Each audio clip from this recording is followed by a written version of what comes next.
เป็นอันเดียว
สอนไว้พุทธเจ้าเพิ่นเอิ้นว่าพรหมวิหารธรรมคือเมตตาหักแพร่งประชาชนกรุณาสงสารซอยเหลือประชาชนมุทิตายินดีนำประชาชนเมื่อเห็นประชาชนอยู่เย็นเป็นสุขบ่อิจฉาตาหอนเขาอุเบกขาเป็นผู้ตั้งอยู่ในยุติธรรมบ่เข้าข้างบ่ออกขานั่นขานี่เห็นลูกโตผิดก็ว่าลูกโตบ่ผิดลูกโตไปตีเขาก็ไปเอาโทษผู้ถึกตีสับนั่นบ่มีพรหมวิหารธรรมพิษวิสัยของผู้ปกครองพุทธเจ้าเป็นสอนหมดเลยธรรมะเป็นเปรียบคือลมหายใจอาหารการกินเป็นเปรียบคือกฎหมายสังคมโลกเฮานี่สิอยู่เย็นเป็นสุขได้อาศัยปัจจัยสองอย่างคนแต่ละคนผู้หนึ่งสิมีชีวิตอยู่ได้อาศัยปัจจัยสองอย่างหนึ่งการหายใจสองการกินอาหารปะอะไรก็บ่ได้ปะลมหายใจก็ตายปะอาหารก็ตายสังคมเฮาก็มีปัจจัยสองอย่างหนึ่งศีลธรรมสองแล้วกฎหมายบ้านเมืองลมหายใจนี่เป็นเปรียบคือกันกับศีลธรรมไผสิไปเปลี่ยนลมหายใจโอ้ยขี้ขานหายใจทั้งหูดังดิกูสิหายใจทั้งก้น อาหารการกินนั่นเปลี่ยนแปลงได้เปลี่ยนได้มื้อนี้จะกินลาบเฮ็ดลาบกินมื้ออื่นจะกินก้อยกินจากมื้ออื่นกินต้มกินอ้อมเฮ็ดนั่นเปลี่ยนแปลงได้อาหารแต่ว่ามีคุณค่าเท่ากันสิปะอาหารก็ตายปะลมหายใจก็ตายมื้อนี้สังคมโลกเฮาสังคมมนุษย์เฮาทั้งหลายนี่ก็อาศัยปัจจัยสองอย่างคืออาศัยศีลธรรมกับกฎหมายศีลธรรมเป็นเปรียบใส่ลมหายใจกฎหมายเป็นเปรียบใส่อาหารการกินลมหายใจศีลธรรมผู้ใดเปลี่ยนศีลธรรมก็คือเปลี่ยนลมหายใจส่วนว่ากฎหมายนั่นเปลี่ยนแปลงได้คือกันกับอาหารมาตรานี้ยุคนี้สมัยนี้บ่เหมาะเปลี่ยนใหม่เปลี่ยนได้ส่วนว่าศีลธรรมเปลี่ยนบ่ได้ไผไปเปลี่ยนศีลเปลี่ยนธรรมนั่นแหละมันอันตรายโลดเดี๋ยวนี้ตามอาตมาสังเกตเบิ่งแล้วรู้สึกว่าประชาชนเฮานี่อยากเปลี่ยนลมหายใจหลาย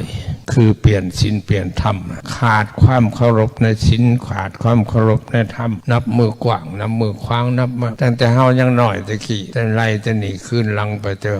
6-70 ปีขึ้นหลังเนี่ยเฮ็ดหัวเฮ็ดสวนอยู่น้ำแคมเซ่นี่ตั้งแต่เนื้อหอดไต่สวนหมักข้าวโพดหมักซาลี่หมักแตงหมักเต่าหมักเขือหมักพริกหมักไผ่มีเบิดในฮูเซจำพรบ่มีไผหลักได้ตะกี้ได้บ่มีคนหลักได้เป็นอย่างจังบ่หลักเขาบ่เปลี่ยนลมหายใจคู่มือนี่คนเฮามันเปลี่ยนลมหายใจเปลี่ยนศีลเปลี่ยนธรรมผู้ใดซื่อผู้ใดสัตย์ผู้ใดบ่นั่นก็บ่หังบ่มีบ่ได้ดิบได้ดีก็ได้นั่นเปลี่ยนได้มันนี่ได้คนซื่อสัตย์คนมีศีลคนมีธรรมเป็นผู้เจริญตะกี้เดี๋ยวนี้ไปตั้งต่อศีลตั้งต่อธรรมบ่ได้กินหยังนำเขาบ่ทันเขาดอกว่าอะไรเด้นั่นเปลี่ยนลมหายใจเลยนะย้อนสังคมเฮาพากันเปลี่ยนลมหายใจคือดังว่ามานั่นน่ะมันจะว่าความวุ่นวายในสังคมเฮานับมือกว้างนับมือคว้างนับมือขยายตัวลักเล็กขโมยน้อยก็หลายหลักบักใหญ่ๆก็หลายป่าดงพงไผ่ใหม่อยู่เทิงภูเทิงผามีราคาเท่าไหร่ขึ้นไปเอาลงมาเบิดบ่ว่าแต่คนเปลี่ยนลมหายใจลิงก็เปลี่ยนลมหายใจลิงอยู่โรงเมืองนี่จะเข้าสมัยข่อยเป็นจัวอยู่บ้านลำเทนนี่มันไม่ได้ออกมาหากินของปลูกของพังคนได้อยู่แต่ในดงกันได้บัดเดี๋ยวนี้ปุ้ยคนแถวนั้นจะแม่นจมอุกจมอังจมทุกข์จมยากน้ำลิงบ้านดงเมืองบ้านท่ามวงบ้านสะขึ้นลำเทนหอดบ้านทวดไปละปลูกยังก็บ่ได้กินข้าวลิงมันมายำบัดว่าซั่นลิงก็บ่มีศีลมีธรรมเห็นคนขาดศีลขาดธรรมลิงก็ขาดศีลขาดธรรมตัวมันเป็นไปตามยุคตามสมัยมันเพียรอิยาบทกระแมนออกจากขอบครัวเฮือนซ่านมาอยู่วัดอยู่ว่าพอหันใจลงเนี่ยจังน้อยอยู่ในเฮือนในซ่านมันมีแต่ขี้ฝุ่นกลุ่มอยู่จักขี้ฝุ่นจากลูกบ่จักขี้ฝุ่นจากหลานบ่จักขี้ฝุ่นจากอ้ายจากนอกปิวอยู่อัดดังอัดปากไว้พุ่นแหละอย่างขี้ฝุ่นความวุ่นวายนะยิ่งครอบครัวใดคู่มือนี่ถือลูกกินยาบ้าแห้งขี้ฝุ่นลาย โอ้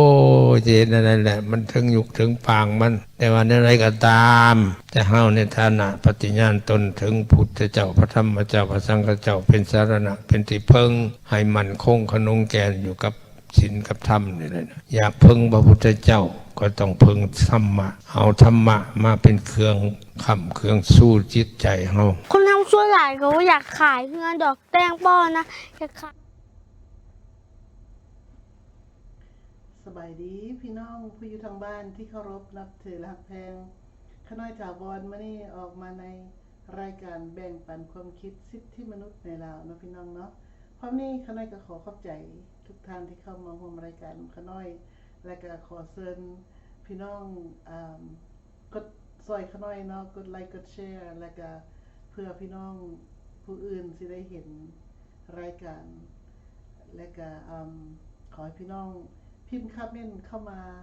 โอ้ลมกันนะพี่น้องเนาะอันใดเฮามันจะดีเพื่อศาสตร์ลาวก็ขอให้พี่น้องคิดซอยกันแล้วก็พิมพ์ความคิดความเห็นออกมาเพื่อให้พี่ให้น้องได้ฮู้ได้เห็นน้ำกันนะพี่น้องเนาะขอขอบใจเชิญเข้าสู่รายการเด้อพี่น้องเด้อมื้อนี้เฮาจะมาเว้าโอ้ลมกันเกี่ยวกับการช่วยเหลืออยู่ในประเทศลาวมันมีมาต่อเนื่องพี่น้องการช่วยเหลือนี่มันมีมาต่อเนื่องแล้วการช่วยเหลือนี้มันเกิดขึ้นได้ก็ย้อนว่ามีผู้ขอร้องเลยพี่น้องมีผู้ขอและการช่วยเหลือจึงไปถึงและอีกอย่างหนึ่งข้าน้อยอยากมาโอ้ลมนำพี่น้องเกี่ยวกับว่าการพัฒนาของประเทศลาวเป็นจังไดเทียบใส่การพัฒนาของชาวโลกเพิ่นพี่น้องเพราะว่าเราเห็นประเทศชาวโลกเพิ่นประเทศที่เพิ่นพัฒนาประชาชนอยู่ประเทศนั้นก็มีความอยู่เย็นเป็นสุขพี่น้องและในเมื่อเราเห็นว่าอยู่ในประเทศลาวมันเป็นอย่างไรพี่น้องเราก็จะมาโอ้ลมกันเพราะว่าการพัฒนาของชาวโลกเพิ่นเฮาเห็นอยู่เลยๆเนาะว่าเพิ่นเฮ็ดหยังและมันเพื่อประชาชนอยู่ในประเทศนั้นและก็เพื่อประเทศชาติของเพิ่นคือกันและการสร้างสรรค์พัฒนาประเทศนี้ประเทศใดก็ว่าประเทศนั้นพัฒนาเนาะพี่น้องเนาะ และเราจะมาอ่าเทียบใส่เบิ่งว่าการช่วยเหลืออยู่ในประเทศลาวนี่มันเป็นจังไดเพราะว่าสหรัฐอเมริกาได้ช่วยเหลือประเทศลาวด้วยข้าวน้ำซ้ำปลานี่นะพี่น้องอาหารการกินหลาย10 ปีมาแล้วและเข้าจากสหรัฐอเมริกานี่ก็หลายในเมื่อว่าประเทศสหรัฐอเมริกานี่เป็นอู่เข้าอู่น้ำให้หลายประเทศและให้ผู้ตกทุกข์ได้ยากก็มีในเมื่อมันเป็นเช่นนั้นข้าน้อยก็จะนำเอามาให้พี่น้องได้เบิ่งกันเพราะว่าอยู่ในประเทศลาวโดยเฉพาะเลยแม่นการช่วยเหลือล่านี่เข้าไปหลายและในเมื่อว่าการช่วยเหลือนี่มันบ่ฮอดมือประชาชนทันทีพี่น้องและเราจะได้เห็นว่าล่าสุดนี้การช่วยเหลือมาแต่ไสเด้พี่น้องเห็นบ่ก่อนอื่นจะเข้าไปเรื่องว่าการช่วยเหลือเขาน้อยอยากดึงประวัติศาสตร์เข้ามาฟังนำกันน้อยหนึ่งเพื่อฮื้อฟื้นคืนอดีตก็ว่าแม่นประวัติศาสตร์ลาวก็ว่าแม่นหรือว่าเฮาจะเอิ้นไปว่าอันเบื้องหลังของลาวมันเป็นจังไดลาวเฮาก็เคยมีเลยพี่น้องเคยมีเจ้าชีวิตที่เพิ่นอยู่อาศัยอยู่หลวงพระบางอยู่วังของเพิ่นเนาะพี่น้องจื้อซื่อบอกเขาไม่ก็ลืมแล้วใส่แล้วเนาะ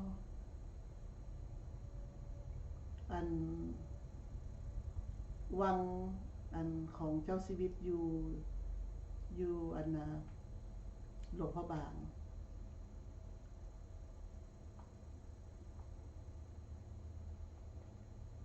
แล้วพอนี้เพิ่นอยู่หลวงพระบางนะพี่น้องเพิ่นก็อยู่เย็นเป็นสุขเพิ่นก็ทำหน้าที่ของเพิ่นเองเนาะพี่น้องเนาะเดี๋ยวเขาได้สิเอารูปเก่าออกมาให้พี่น้องได้เห็นว่าเขาน้อยเว้าเกี่ยวกับอันใดขออภัยกับพี่น้องด้วยมันซ่า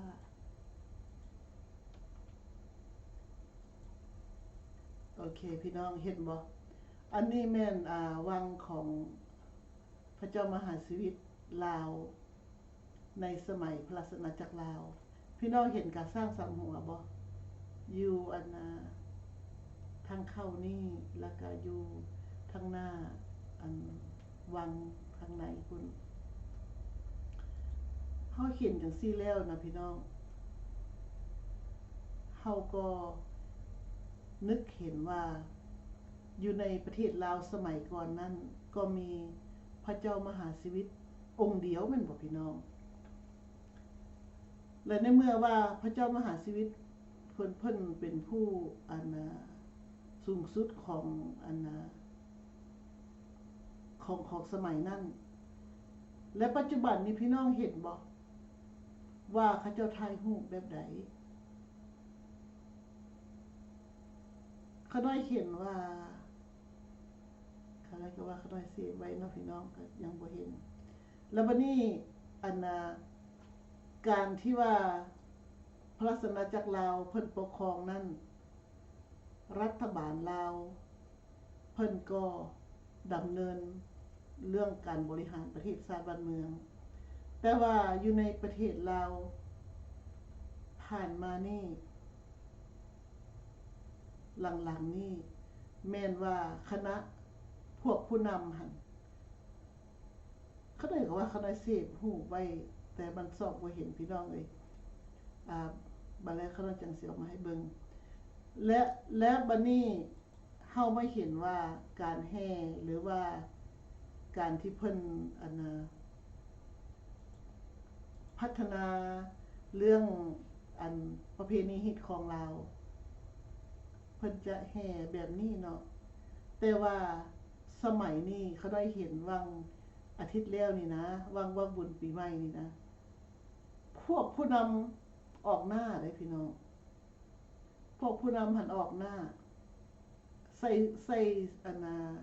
ใส่แบบเจ้าชีวิตเลยนุ่งถือแบบเจ้าชีวิตเลยย่างลงมาแต่หอ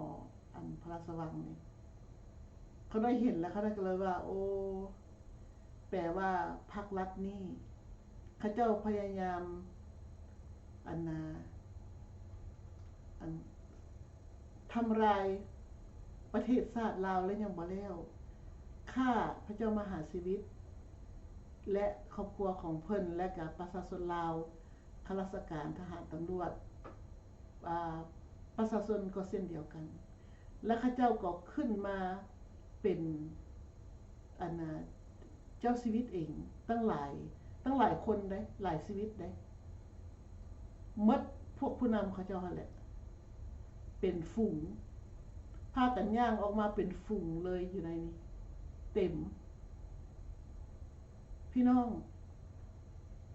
ข้าน้อยจึงมาคิดสวดว่าโอ้เขาอิจฉาบังเบียดเขาอยากเป็นใหญ่ไฟสูงเขาอยากเป็นทุกสิ่งทุกอย่างเขาอยากเป็นเจ้าของประเทศลาวในเมื่อว่าคำว่าของเขาก็คือว่าพรรครัฐบาลแม่นบ่พรรคนั่นแหละเป็นผู้ควบคุมรัฐบาลลาวรัฐบาลกับรัฐบาลเลือกตั้งบ่แม่นรัฐบาลเลือกตั้งพี่น้องและในเมื่อเฮาเฮ็ดจังซี่แล้วก็เลยคิดนึกคืนหลังหวนคืนหลังว่าเรื่องราวมันเป็นมาจังซั่นเนาะอันนี้ข้าน้อยคิดพี่น้องเอ้ยก็ข้าน้อยก็ออกมาแบ่งปันความคิดข้าน้อยเนาะแล้วก็พี่น้องได้คิดจังได๋พิจารณาซอยข้าน้อยเด้แล้วก็ข้าน้อยบัดนี้มาเห็นภาพนี้ประเทศเพิ่นมาเยี่ยมยามประเทศลาวเป็นจังได๋เพิ่นจังมาพี่น้องขอทุนขอทานเห็นบ่ทองรุนนก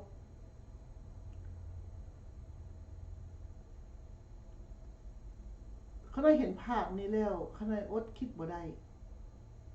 เพราะว่าพระเจ้ามหาชีวิตลาวพวกทองรุนนี่ฆ่าทิ่มพวกทองรุนฆ่าทิ่มแล้ว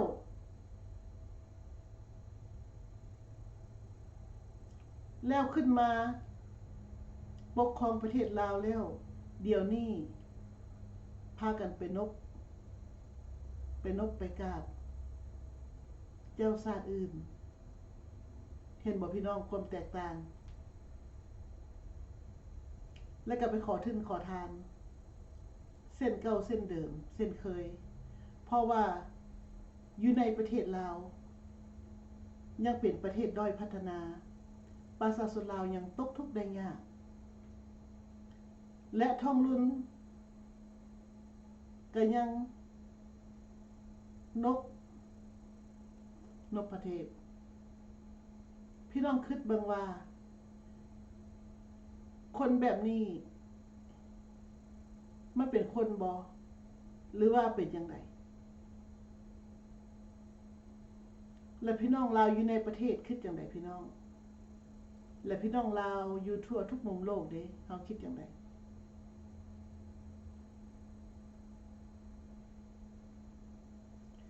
ข้าน้อยคิดว่าพี่น้องลาวที่เคยอยู่ประเทศลาวตอนที่เฮาเคยอยู่สำหรับข้าน้อยแล้วยังน้อยแต่ว่ายังจดจำทุกสิ่งทุกอย่างก็เกือบทุกสิ่งทุกอย่างพุ่นแหละพี่น้อง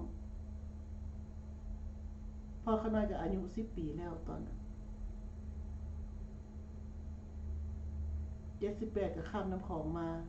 79ฮอดอเมริกาข้าน้อยคิดว่าสมัยที่เฮาอยู่ประเทศลาว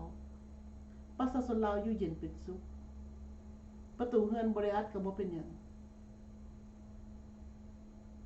ทุกสิ่งทุกอย่าง ว่างอยู่ใส่ก็อยู่นั่นอยู่เฮือนอยู่ซานอยู่ตารางอยู่ใส่บ่มีปัญหาจักอย่างรถที่ก็จอดป้าไว้รถจักรก็จอดป้าไว้บ่มีปัญหาเด้อพี่น้องบ่มีไผลักไผบ่มีไผลักของไผและก็บ่ได้ใส่กุญแจบ่มีปัญหาหยังจักอย่าง และสมัยนี้นะพี่น้องใส่กุญแจไว้ก็บ่ไหวบ่ทนเขาเจ้าเอาเหล็กหนีบมาตัดเอาแล้วบัดนี้พี่น้องเฮามาเบิ่งรูปภาพตัวนี้ดูพวกพรรครัฐชื่นชมยินดีประเทศและคณะของเพิ่นเข้ามาเยี่ยมยามลาวเพราะว่าทองรุนและคณะได้การช่วยเหลือได้รับการช่วยเหลือเขาดีใจพวกเขาดีใจเพราะว่าเขาสิได้ไปแบ่งกันกินและฮอดบ่มือประชาชนลาวคนที่ทุกข์ยากที่เอาหน้าไปอ้างนั้น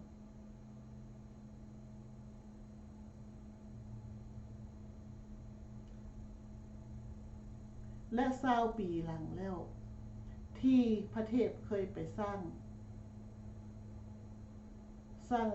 บ้านเด็กกำพร้าไปสร้างโรงเรียนให้เด็กกำพร้าได้อยู่ได้อาศัยพี่น้องฮู้บ่ว่าเป็นจังไดมีแต่ลูกหลานเสื้อใหญ่นายโตได้เข้าได้อยู่บ้านพักและโรงเรียนนั้นคนที่ทุกข์ยากนั่นก็บ่ได้เข้าตามเคยบ่เห็นฮอดโรงเรียนไปใกล้ก็บ่ได้พี่น้องปัญหาซ้ำเฮืออยู่ในประเทศลาวเฮ็ดให้คณะคิดว่าเฮาคนลาวอยู่นอกประเทศพี่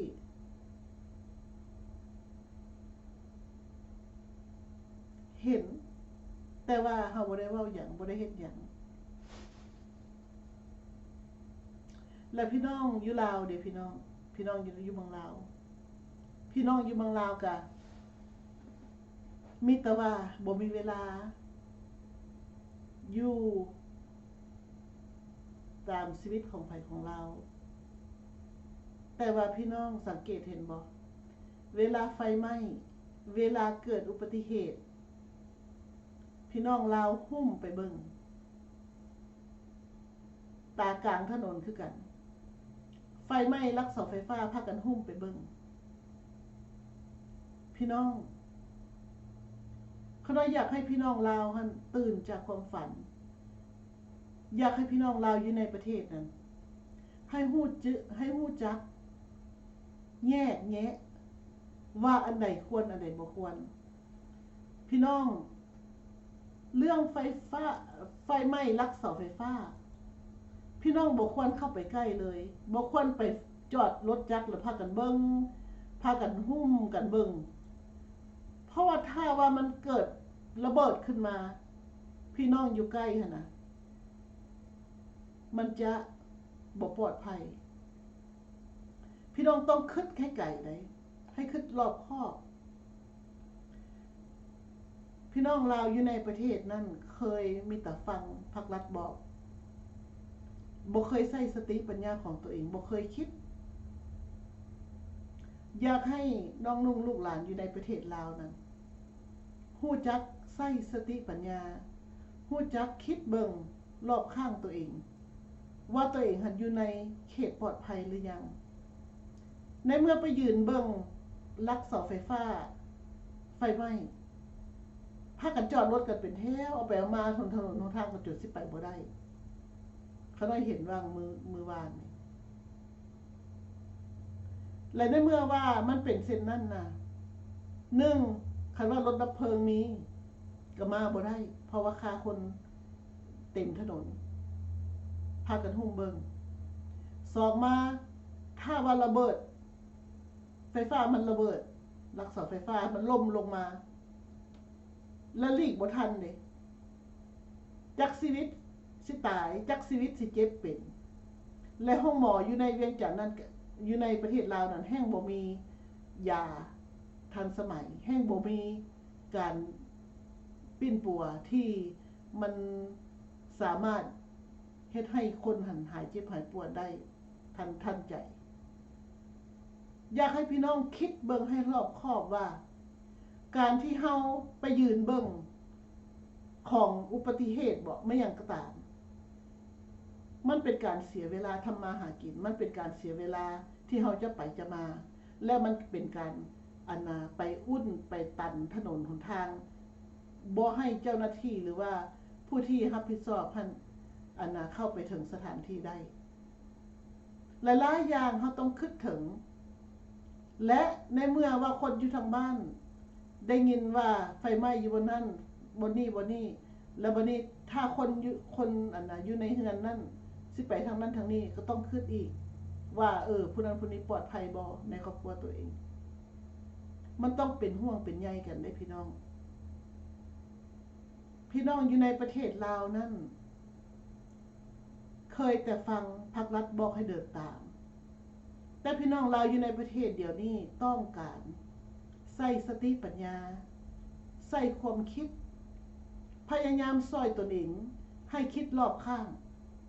ให้เบิ่งหลายๆให้ฟังหลายๆและให้พิจารณา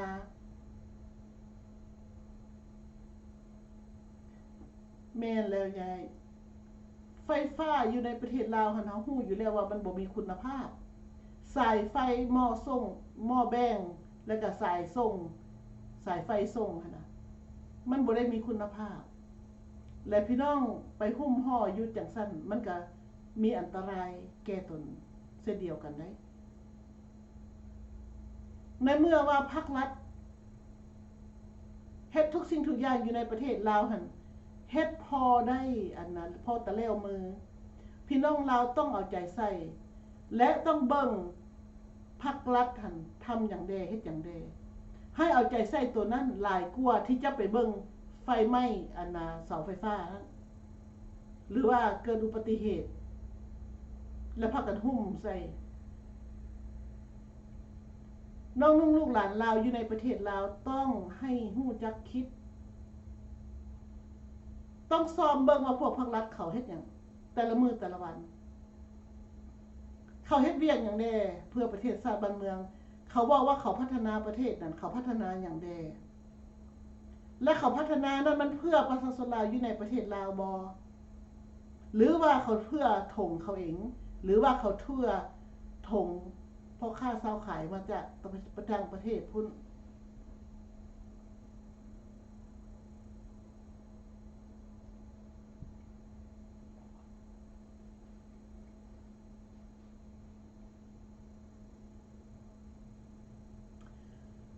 พี่น้องอยู่ในประเทศลาวเบิ่งอยู่ในเขตใดก็ตามขอให้เบิ่งว่าภาครัฐนี้อยู่ไสเขาเฮ็ดหยังแด่เบิ่งนี่ท่องล้นนี่บ่มีอย่างอายเลยพวกเขาเป็นผู้ฆ่าพระเจ้ามหาชีวิตลาว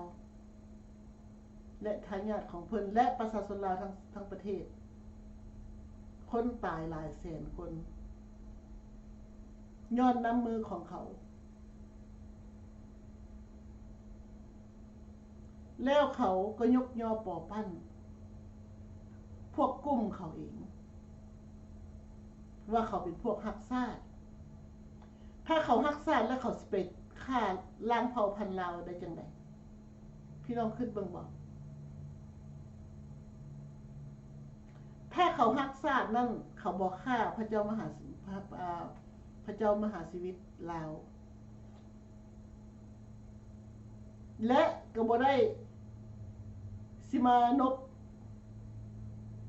แบบนี้อีก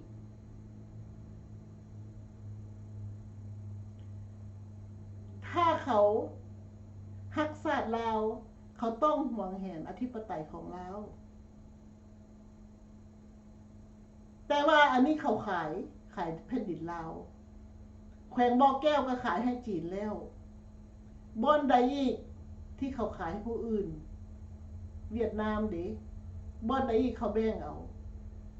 ถ้าว่าเขาฮักศาสตร์ลาวเขาฮักศาสตร์นะเขาบ่ให้คนเวียดนามที่เว้าภาษาลาวก็บ่ได้มาเป็นนายบ้านอยู่ประเทศลาวเองอันนี้คือการบ่งบอกว่าพวกผู้นำนี้เขาขายศาสตร์บ้านเมืองขายแผ่นดินลาวแล้วเขาบอกว่าเขาเป็นคนฮักชาติ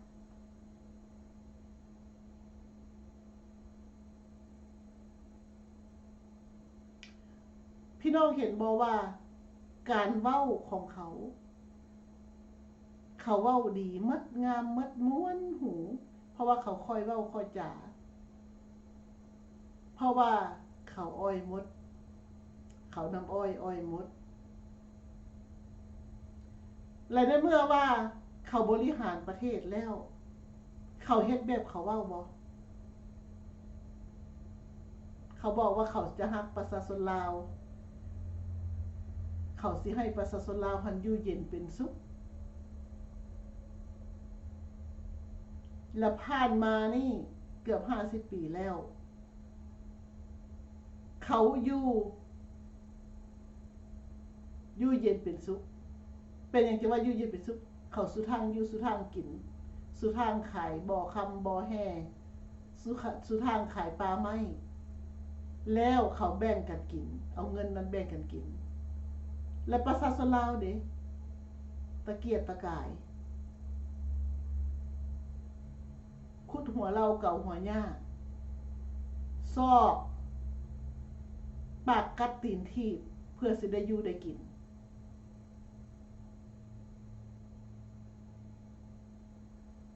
มันต่างกันบ่พี่น้องและประชาชนลาวบ่ได้เว้าจักคำปากบ่ได้ไอบ่ดัง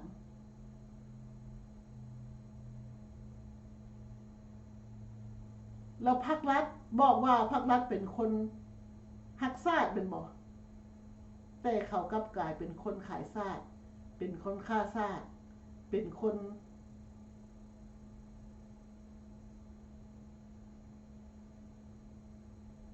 จังได๋พี่น้อง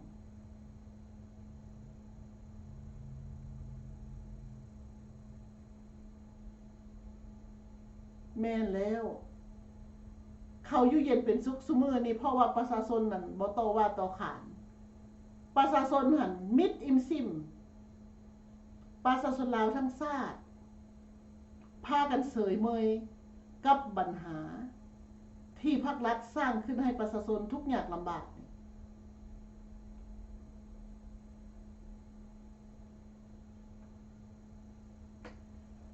และพี่น้องลาวอยู่ในประเทศ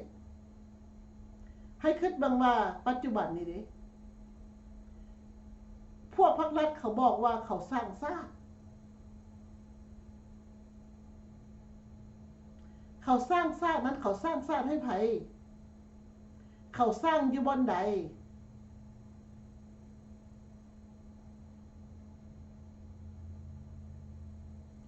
เฮาเห็นบ่ว่าพรรครัฐเขาบอกว่าเขาสร้างชาติเขาสร้างหั่งคุณมีใส่เขาเองและเขาก็สร้างหั่งคุณมีให้จีนให้เวียดนาม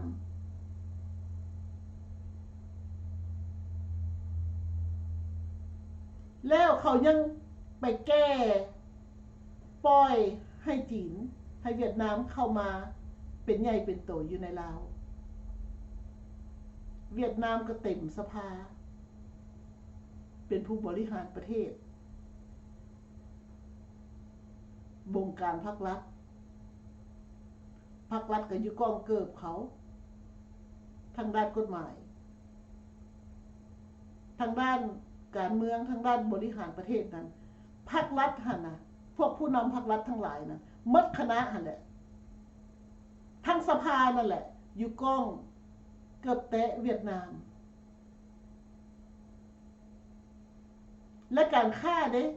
การคั่งเด้อยู่กองเกือบแตะจีนขอใส่คำเว้าของยายเบนคักหลาย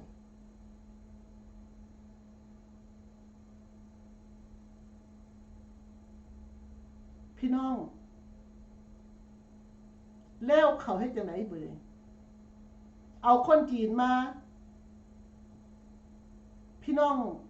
ผู้อยู่บึงท่านหลวงนั้นหลายชีวิต หลายคนได้เว้าให้ขาน้อยฟังบ่อยากออกจากหั่นเพราะว่าตั้ง400 กว่าปีแล้วญาติพี่น้องอาปู่ย่าตายายของพวกเพิ่นอยู่ในบึงท่านหลวงอาศัยไผเพิ่งอยู่หั่นสิมั่งเฮือนออกไปก็ยังบ่ทันเขาไล่ออกก่อนพี่น้องว่าครอบครัวนี้สิบ่เจ็บบ่ปวดบ่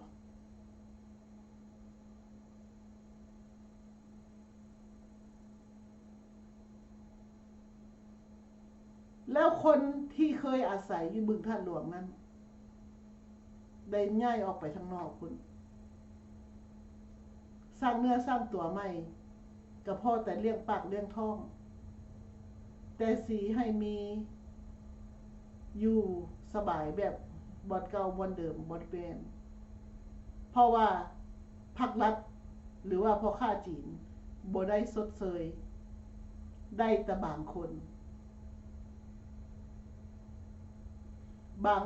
ฮู้จักคณะพวกเจ้าหน้าที่ภาครัฐนั่นก็พอได้อยู่ได้กินค่าสดเสยที่อยู่อาศัยแต่ว่าผู้บ่ฮู้เด้ปัดก้นไปล้างมือเลยเริ่มต้นใหม่จากศูนย์พี่น้องและเดี๋ยวนี้ถนนหนทางอยู่บึงท่านหลวงนะขนาดอยู่ในตัวเมืองเวียงจันทน์นี่ยังมีตะขี้ตกและภาครัฐสร้างอยู่ไสภาครัฐสร้างสาพัฒนาประเทศอยู่ไสโรงเรียนโรงหมออยู่ไสโรงเรียนก็พากันปิดหมดแหละขายให้จีนแหละขายให้เวียดนามแล้วเวียดนามกับจีนสุดทางมาตั้งโรงเรียนจีนโรงเรียนเวียดนามใส่ประเทศลาวนั่นโรงหมอเด้ขายห้องหมอมโหสถขายให้จีนเลยดิจีนซื้อเอาแล้วจนนั้นมันกับสุดทางปาดเอาเครื่องในตับไตของคนลาวแล้วคนลาวก็ไปห้องหมอนั่นก็ดับไปเป็นยังไงเพราะว่าจีนบริหารมันไผกำกับอยู่หั่นนางวาลีเวชสะพงษ์แม่นบ่พี่น้องสุดทางธุรกิจผู้เดียว200 กว่าอย่างสุทางนั่งสุทางนอนกินเงินซ่อโกงขายทรัพย์สมบัติของชาติมั้งและการช่วยเหลือจากต่างประเทศอีกเครื่องห้องหมอหอบแกไปขายอยู่คลินิกเพิ่นพุ่นนางวาลีเวชสะพงษ์พี่น้องอยู่ในเวียงจันทน์เขาให้ฟังเป็นยังไงล่ะยาอันใดดีๆจากโลกตะเวนตกพี่เอาไปขายอยู่ในคลินิกมืดบาดประชาชนลาวไปปิ้นไปปัวอยู่ห้องหมอนั่นก็ไปอัดแป้งแหละมาให้กินเจ็บห้องโอ้ยอยู่ก็ยังเจ็บอยู่หั่นแหละกินไซเทอร์เม็ดก็ยังเจ็บอยู่หั่นแหละแล้วสิว่าประเทศลาวหั่นภาครัฐสร้างสาประเทศได้จังได๋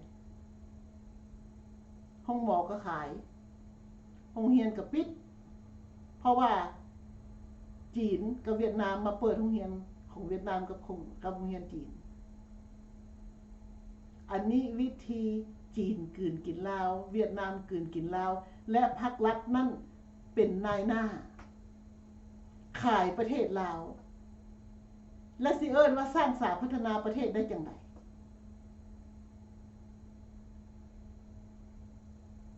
นายเบนว่าจังได๋ประเทศประชาธิปไตยบ่ได้หมายถึงว่าต่างชาติเข้าไปอยู่ได้เข้าไปต้องมีหนังสืออย่างถูกต้อง แตกต่างกับสปป.ลาวที่มีจีนและเวียดนามเต็มประเทศจักว่ามีหนังสือหรือบ่มีหนังสือบ่มีไผฮู้จักอีกเพราะว่าภาครัฐถึกเขาซื้อไผเข้าไปอยู่อเมริกาแบบผิดกฎหมายแล้วรัฐบาลอเมริกาไล่หนีนั่นมันถูกต้องแล้วเพราะรัฐบาลเขาฮักชาติเขาแต่ตรงกันข้ามกับรัฐบาลบ่ได้สนใจกับประชาชนของตนเอง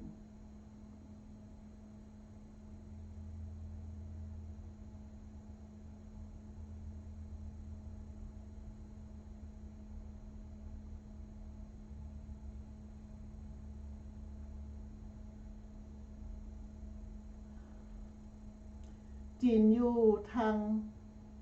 จีนสุทางคนเอาโลหะญาติเวียกเฮ็ดงานทำของประชาชนลาวและค่าตีกดขี่ข่มเหงประชาชนลาวแต่รัฐบาลลาวบ่เฮ็ดหยังนี่วะฮักชาติและฮักประชาชนลาวพี่น้องคิดนำกันมึงดู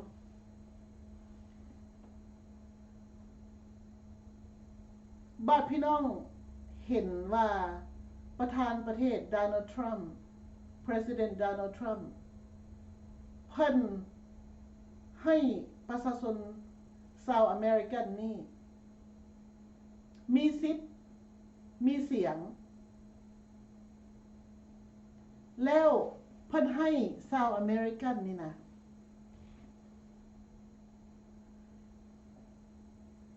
มีอิสรภาพมีเอกภาพมีสิทธิของบุคคลนี้เท่าเทียมกันและในเมื่อว่าคนที่มีบัตรเขียวก็ระดับ2กระดับลงมาเพราะว่าคนที่มีซิติเซนต้องมาก่อนและบัดนี้คนที่ผิดเข้าประเทศผิดกฎหมายที่เขาเจ้าย่างเข้ามาจากชายแดนเม็กซิโกในเมื่อเขาเจ้าเข้ามาผิดกฎหมายในยุคไบเดนเป็นประธานประเทศเดี๋ยวนี้ President Donald Trump นั่นเพิ่นเป็นประธานประเทศปัจจุบันเพิ่นบ่เอาแบบนั้นเพิ่นว่าบ่ให้จัดซั่นบ่ได้เพราะว่าคนอยู่นอกเข้ามาในประเทศอเมริกานี้บ่ถูกต้องตามกฎหมายบ่มีหนังสือถูกต้องบ่ให้อยู่ต้องออกไปประเทศที่เขามาพุ่นอันนี้เป็นคนฮักชาติพี่น้องคือยายเบ้นเว้าน่ะคนฮักชาติได้จึงปกป้องอธิปไตยของตนเองปกป้อง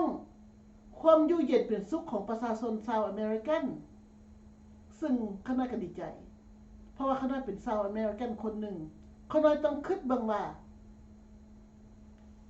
เฮาอยู่ประเทศนี้แต่อายุ11ปีเฮาเรียนหนังสืออยู่นี่เฮาเฮ็ดการอยู่นี่แล้วเฮาเฮ็ดการทั้งชีวิตเฮาได้เสียภาษีถูกต้องตามกฎหมายเฮาก็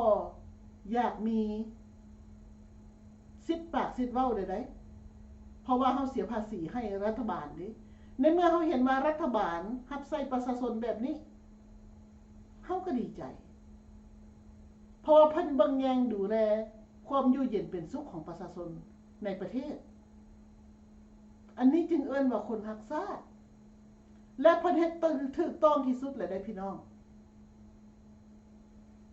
พรรครัฐลาวแดงนี่นะควรเอาเป็นแบบอย่างได้และประเทศอื่นก็เช่นเดียวกัน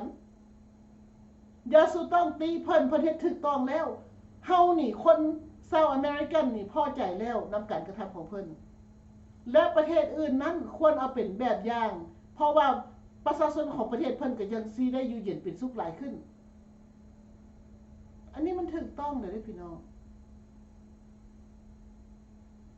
แต่ว่าอยู่ในประเทศลาวเด้พรรครัฐบอกว่าพรรครัฐฮักชาติฮักประชาชนลาว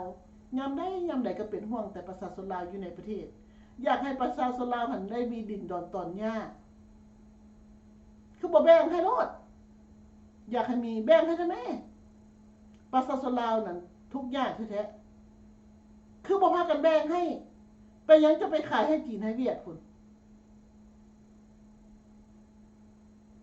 แล้วพรรครัฐเสี่ยวยามใดมาเป็นห่วงเป็นใยประชาชนลาวอยู่ในประเทศนั้นแล้วพรรครัฐเว้าได้และเฮ็ดบ่ได้ใส่แต่ความปิ่นป้อนเฮ็ดหน้าบ่อายชาวโลกเพิ่นประชาชนลาวในประเทศเด้ซั่นบ่ละอายเขาเจ้าว่าพวกเจ้าหน้าด้านหน้ามึนปานนั้นพุ่นว่าประชาชนลาวเป็นเจ้าของประเทศพวกพรรครัฐนี่เว้าตลอดประชาชนลาวหันเป็นเจ้าของประเทศเป็นเจ้าของประเทศแต่ยามเฮ็ดถนนหนทางแต่ยามเก็บเงินแต่ว่าเวลาขายทรัพย์สมบัติของชาติลาวได้เงินหลายไปยังบ่แบ่งให้ประชาชนลาวได้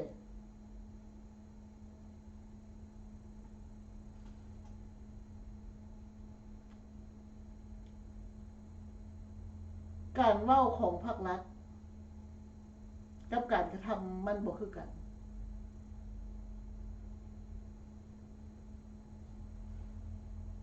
พี่น้องนี่ภาพนี่แห่งบอกเลยว่าประชาชนลาวอยู่เย็นเป็นสุขหลายส่ำใด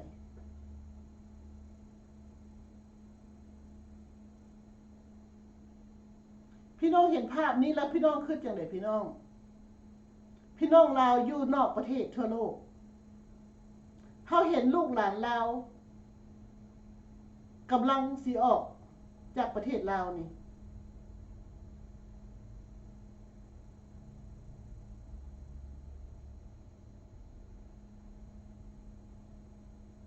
พรรครัฐเขาดีใจพรรครัฐนะเพราะว่าเขาสะป่าออกจากน้ำได้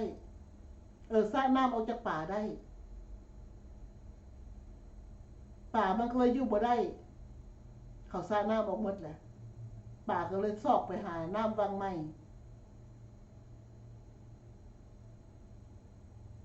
ถ้าว่าประเทศลาวอยู่เย็นเป็นสุขนั่นประชาชนลาวอยู่เย็นเป็นสุขนั่นถ้าว่าพรรครัฐสร้างสรรค์พัฒนาประเทศชาตินั่นลูกหลานลาวมันสิได้เฮ็ดแบบนี้บ่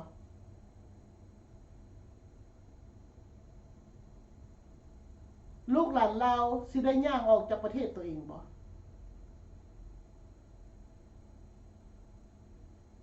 พี่น้องคิดเบิ่งดู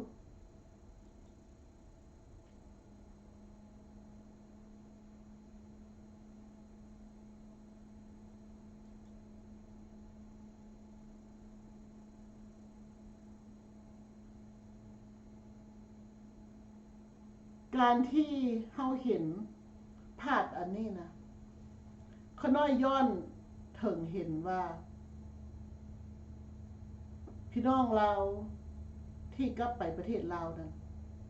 พี่น้องเราอยู่ต่างประเทศนี่กลับไปประเทศลาวไปเยี่ยมยามหรือว่าสิไปเฮ็ดธุรกิจให้เฮาคิดเบิ่งดูว่าเฮากลับไปเฮ็ดธุรกิจอยู่ในประเทศลาวนั้นมันซอยลูกหลานลาวจักคนหรือว่ามันไปซอยกระเป๋าพวกพรรครัฐเฮาต้องได้เบิ่ง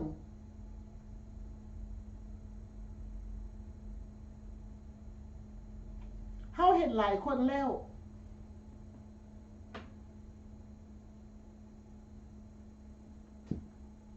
ที่ว่าไปแล้วบ่ได้สมดังใจนะพี่น้องเขาด้วยว่าพี่น้องลาวอยู่นอกประเทศพี่ทั่วโลกนี่ประเทศใดก็ดีขอให้ตักเตือนกันอย่าสุปล่อยให้คนลาวเฮาไปตกทุกข์ได้ยากลำบากคิดบ่ว่าถ้าหมู่เพื่อนเฮาก็ตามผู้ใดก็อย่าเฮาได้ยินผู้ใดก็ตาม ต้องได้ตักเตือนกันอย่าสุไปเทาะแล้วก็เว้าเหตุผลให้ฟังถ้าเพิ่นยังไปหั่นนะก็บ่เป็นหยังให้เพิ่นไปเพื่อว่าเพิ่นยังบ่ได้เห็นถ้าเพิ่นไปเฮายังได้เตือนเพิ่นแล้วถ้าว่าเพิ่นผิดหวังกลับมาก็ยังเฮายังไว้ว่าโอ้เฮาได้เตือนเพิ่นแล้วก็บ่เป็นหยังเพราะว่าเพิ่นก็ต้องการได้เห็นด้วยตัวเองมันจังเชื่อจังได้จื้อจะจำหั่นน่ะพี่น้องก็บ่เป็นหยังเฮาได้ทำหน้าที่ของเฮาหนึ่งเป็นคนลาวด้วยกันอยากบอกว่าเฮาคนลาวให้ฮักแพงกันและอันสองมากะเฮาได้เตือนไปด้วยคุณงามความดีความหวังดีของเฮาสามมากะเฮาเป็นคนลาวคือกันสายเลือดลาวมันยังแดงเข้มอยู่เฮายังเป็นห่วงเป็นใยพี่น้องลาวและศาสตร์ลาวอันนี้ข้าน้อยคิดว่ามันเป็นการดีได้พี่น้องถ้าว่าเพิ่นสิสั่งเฮามื้อนี้บ่เป็นหยังอีก5 ปีข้างหน้า10 ปีข้างหน้าถ้าเพิ่นเห็นว่าปัญหามันเป็นจังไดเพิ่นจังสิคือเห็นเฮาบ่ลาบ่สวยเขาได้ว่าบ่ฮอดดอก5 ปีนะ2 ปี3 ปีนี่ก็เหลือเฟือแล้วเขาได้ว่าหันใจป่าแล้วอยากให้เตือนกันได้พี่น้องและพี่น้องลาวอยู่ในประเทศก็คือกันพี่น้องลาวอยู่ในประเทศลูกหลานลาวให้เบิ่งการกระทำของภาครัฐจังซี่เด้นี่จะแก้ไขแนวใดแม้แต่ภาครัฐน่ะเขาก็ยังดีใจว่าลูกหลานลาวหนีออกจากประเทศลาวเพื่อไปทำมาหากินมาเลี้ยงครอบครัวอยู่ในประเทศลาวน่ะ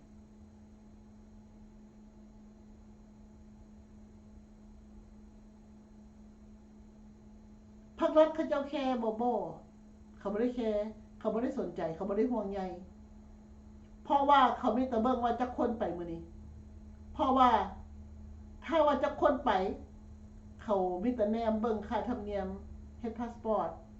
เฮ็ดหนังสือผ่านแดนและก็ไปต่อวีซ่าไปต่อหนังสือ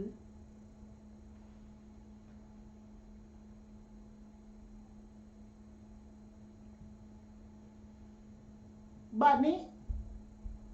พวกภาษีพวกตำรวจเจ้าหน้าที่อยู่ในด้านเด้สุทางคูดกินเบิ่งว่าผู้ใดมีเงินหลายคูดเอาหลายเพื่อลูกหลานลาวเฮากลับคืนมาประเทศหาครอบหาครัวหาพ่อหาแม่เงินบ่พอ1,000 บาท 2,000 บาทเพราะว่าทึกเขาคูดหินมานำทางพวกเปรตอสุรกายมันหลายตามถนนหนทางนะเพื่อสิเข้ามาหาครอบครัวผ่านด้านได้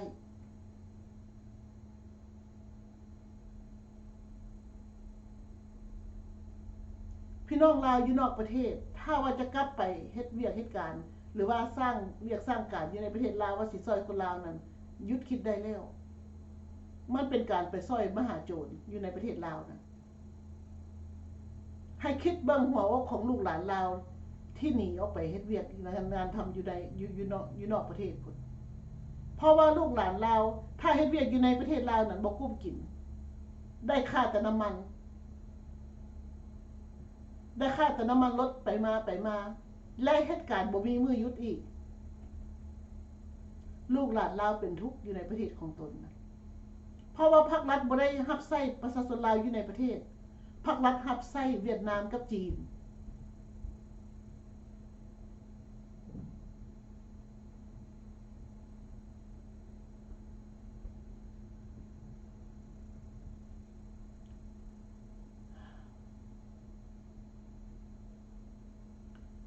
ในเมื่อว่าเราเห็นการประชุมของคณะพรรครัฐอยู่ในสภานั้นพี่น้องเห็นบ่เขาจะแก้ไขปัญหาอย่างได้จักอย่างเพราะว่ามันเป็นละครลิงละครน้ำเน่าละครพวกตอแหลพวกขี้ซ้อตอแหลและมันพวกพรรครัฐนี่แหละ เป็นยังจะว่าพวกคิดซอดต่อแหลเขาจะบ่ได้มีความจริงใจต่อประชาชนลาวในประเทศเขาบ่ได้มีความจริงใจต่อชาวโลกแม้แต่น้อยเดียวเขาบ่ได้มีความจริงใจแม้แต่พวกน้ำเขาเองเพราะว่าเขามีแต่โลภโกรธหลงอยู่ในสมองของพวกเขาเขาบ่ได้มีศักดิ์ศรีของความเป็นคนย้อนว่าการกระทำของเขามันบ่งบอกถ้าพวกเขามีศักดิ์ศรีของความเป็นคนและนึกถึงหัวอกของพ่อของแม่พวกเขาบ่เฮ็ดดอกเขาน้อยคิดว่าบ่มีพ่อแม่ไผในโลกนี้สิคิดชั่วคือพวกนี้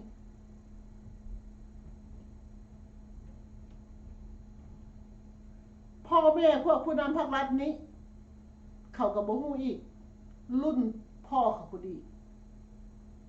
ถ้าพ่อแม่เขาเป็นจังซั่นก็แปลว่าพ่อแม่มันชั่วมาแต่กกตะเงาของพวกเขา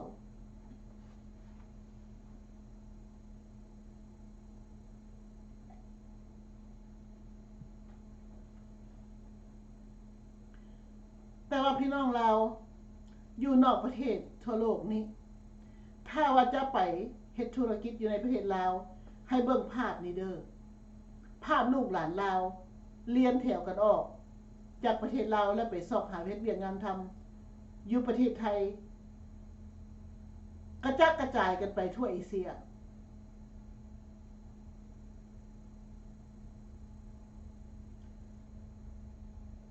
ลูกหลานลาวผู้ที่ไปเฮ็ดเวียกอยู่ประเทศเพิ่นเมืองทานก็ฮู้จักว่าความแตกต่างกันมันเป็นจังไดลูกหลานลาวหลายชีวิตเหตุการณ์อยู่ในประเทศไทย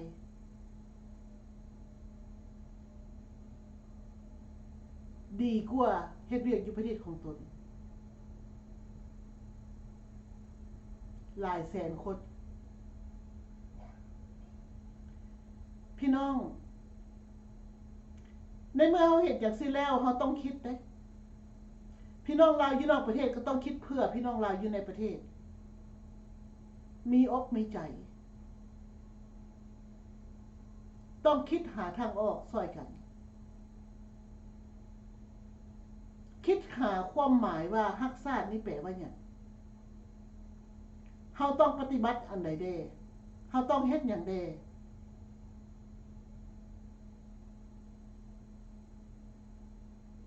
เขาได้ว่า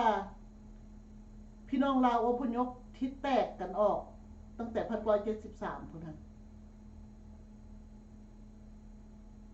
ที่เฮามาได้อาศัยอยู่ต่างประเทศนี้เขาได้ว่าเฮาแม่นหัวอกเดียวกันเฮาต้องนึกถึงบุญคุณของแผ่นดินลาวและเฮาต้องนึกถึงว่าเฮาควรปฏิบัติจังไดปัจจุบันนี้เพื่อลูกหลานลาวเฮาสิบ่ถูกประวัติศาสตร์ซ้ำรอยถ้าเฮาปกป้องลูกหลานลาวเฮาได้บ่ให้กลับกลายไปเป็นเหยื่อของลัทธิคอมมิวนิสต์อีกแม่นหน้าที่ของเฮาสำเร็จ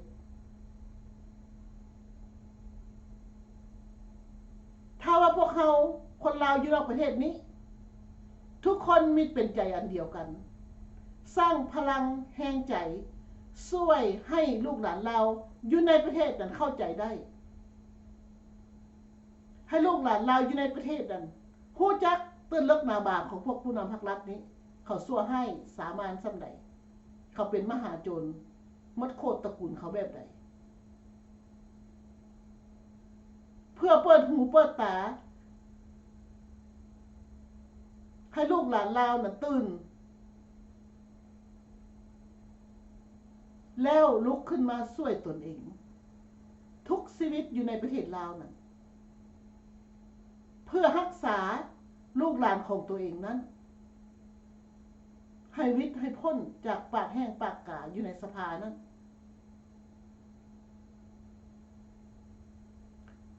ให้ลูกหลานลาวอยู่ในประเทศนั้นได้มีโอกาสฮือฟื้น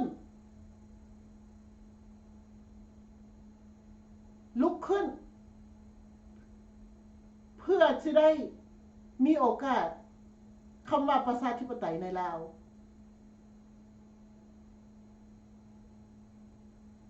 สมัยนี้ยุคนี้ปัจจุบันนี้ประธานประเทศโดนัลด์ทรัมป์ President Donald Trump เพิ่น promote democracy all humans should have rights freedom of speech มันเป็นระบอบฟื้นฟูประชาธิปไตยเต็มเปี่ยมบ่ต้องน้อยหน้าให้ไผ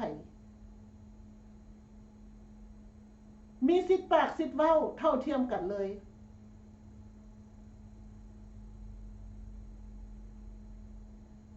แล้วลูกหลานเราอยู่ในประเทศนั้นต้องการโอกาสและพี่น้องลาวทั่วโลกนี้ต้องให้โอกาสมันจึงถูกต้องและควรเพราะว่าเฮาต้องฮักลาวช่วยเหลือลาวนั่นให้ได้ลูกหลานลาวหลายชีวิตต้องการเสรีประชาธิปไตยบ่ได้มักรัฐที่คอมมิวนิสต์จอมปลอมอันนี้พี่น้องเห็นบ่ตระกูลเงียนไก่ย่างเอิ้นว่าสีพันดอนนั่นเขาเฮ็ดหยังซุมื้อนี่5-6 ชีวิตของพวกเขาอยู่ในสภาน่ะเขาสุทางกอบโกยเอาทรัพย์สมบัติของชาติลาวไปขายเข้ากระเป๋าตัวเองสร้างห้างคุณมีให้ตัวเอง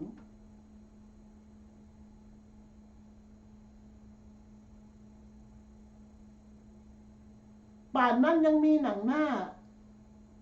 ไปจับหน่วยโลกพี่น้องป่านนั้นยังมีหน้าไปจับหน่วยโลกสอนไซสีพันดอนผู้ที่3นะจากเบื้องขวบจากเบื้องซ้ายของขน้อยนะมี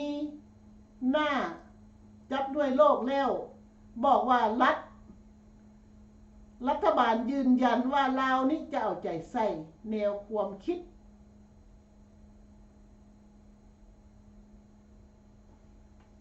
เบิ่งดูในความคิดพี่สังพี่น้องเบิ่งกันได้เบิ่งกัน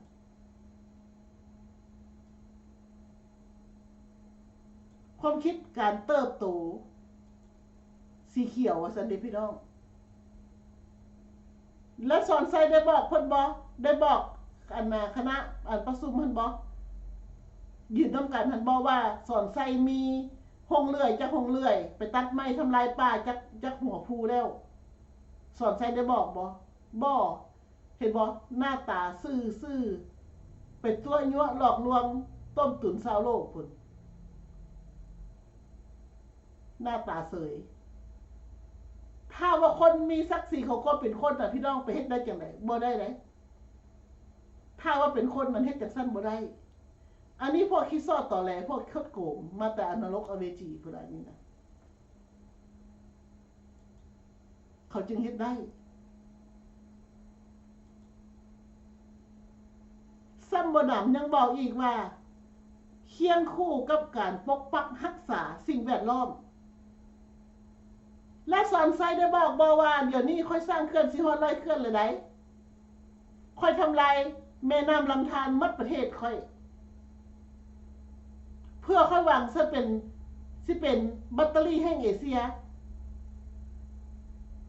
บ้านเฮ็ดจะได้บัดนี้ไอเวียดนามเฮ็ดทางลัดบัดนี้ต่อสายส่งพื้นทะเลพุ่นสิไปมาเลเซียแล้วทอดสิงคโปร์ทักปีหน้านี่ว่าซั่นเด้เป็นจังได๋แหละลาวสิเป็นจังได๋แบตเตอรี่เสื่อมแม่นบ่เป็นหยังเพราะว่าเป็นหยังไอจีนบัดนี้ไอจีนสิสวยใส่ฟรีเพราะว่าสอนใส่กับพวกรุ่นนั่นเก็บเงินเข้ากระเป๋าแล้วบ่ใส่หนี้เขาสุทางเอาบาทนี่กอบโกยไม่อย่างมีอยู่ในประเทศลาวน่ะเขาสุทางเอาเพราะว่าเป็นหนี้เขาบ่ใส่เขาบัดตาย ไปหั่นนะสอนไส้กับทองรุ่นนี่สิได้เอาไปนำบ่หันเงินนั่นขายทรัพย์สมบัติของชาติลาวนั่นเดี๋ยวนี้อายุป่านนี้แล้วอีกบ่ดนเขาก็ตายหาจากโลกนี้แล้วเขาสิไปนำได้บ่บัดนี้พี่น้องเคยคิดบ้างบ่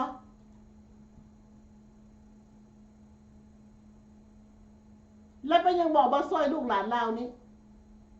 ผู้ที่เกิดใหม่ยังนำหลังนี้เพื่อให้เขาได้สร้างเนื้อสร้างตัวให้มีอยู่มีกินอยู่ในประเทศของตนพี่น้องเคยคิดบ้างบ่ซับบ่นำเบิ่งดูนี่ทองรุ่นนี่ไปขอทานอีกขอทานนำประเทศอยู่จากประเทศไทยเบิ่งดูนี่ประชาชนเอาหน้าไปไว้ไซหมดประเทศนั่นทั้งสอนไซทั้งทองรุ่นไปเอาประชาชนลาวนั่นไปขายหน้าขายตาทุกยากลำบากไปขอทานและให้กันในบาทนี่ลูกหลานลาวแห่ไปเฮ็ดเวียกอยู่ประเทศไทยยังบ่แล้วทองรุ่นขอทานตื่มจากประเทศไทย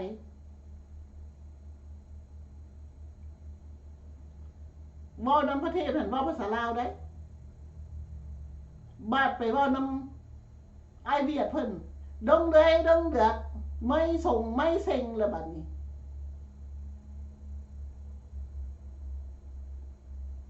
ทั้งคณะพวกเขาหั่นแหละผู้นำหั่นดงเดยดงเดือดหมดชิงชองชิงแช่งหมดแต่ว่าบ้านลูกหลานลาวหันว่าภาษาไทยหันขายซาดจังสิได้พี่น้องพรรครัฐบอกว่าลูกหลานลาวขายซาดได้คันว่าภาษาไทยนั่นคันว่าภาษาเวียดนามภาษาจีนหันบ่ได้ว่าเพราะว่าไอ้น้องเขาไอ้น้องเวียดนามไอ้น้องจีน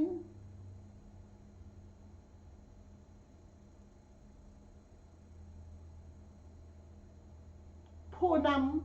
ำเป็นแบบอย่างที่บ่ดี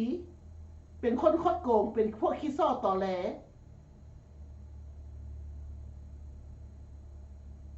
ซึ่งผู้คนที่มี